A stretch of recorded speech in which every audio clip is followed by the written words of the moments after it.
يا أيها المزمل قم الليل إلا قليلا نصفه أو انقص منه قليلا أو زد عليه ورتل القرآن ترتيلا إنا سنلقي عليك قولا ثقيلا إن ناشئة الليل هي أشد وطئا وأقوم قيلا إن لك في النهار سبحا طويلا واذكر اسم ربك وتبتل إليه تبتيلا رب المشرق والمغرب لا إله إلا هو فاتخذه وكيلا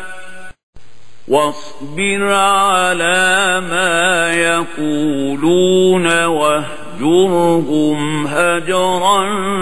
جميلا وذرني والمكذبين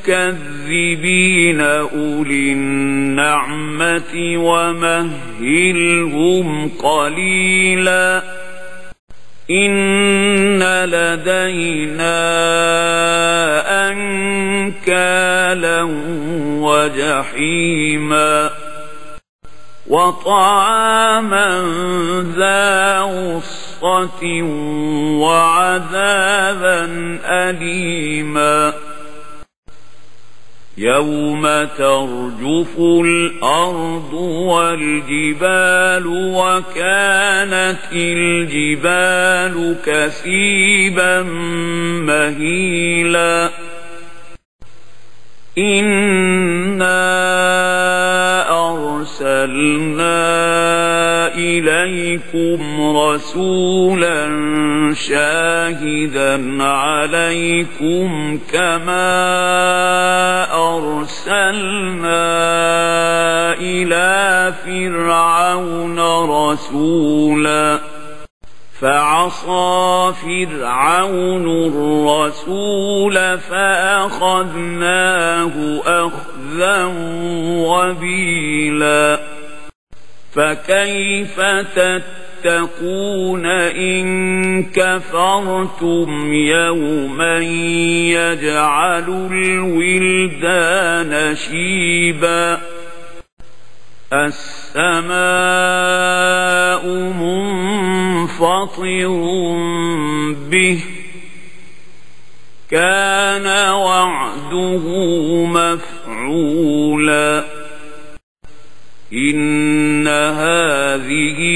تذكرة فمن شاء اتخذ إلى ربه سبيلا إن ربك يعلم أنك تقوم أدنى من ثلثي الليل ونصفه وثلثه وطائفة من الذين معك والله يقدر الليل والنهار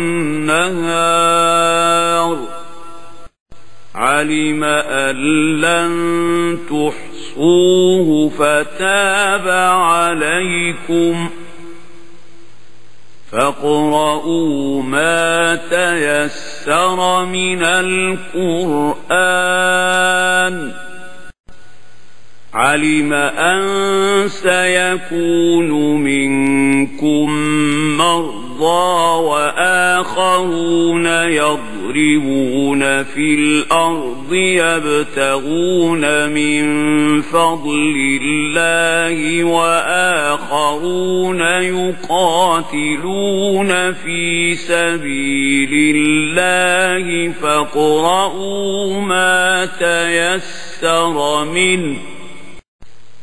وأقيموا الصلاة وآتوا الزكاة وأقرضوا الله قرضا حسنا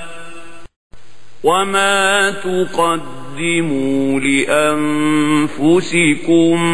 من خير تجدوه عند الله هو خيرا وأعظم أجرا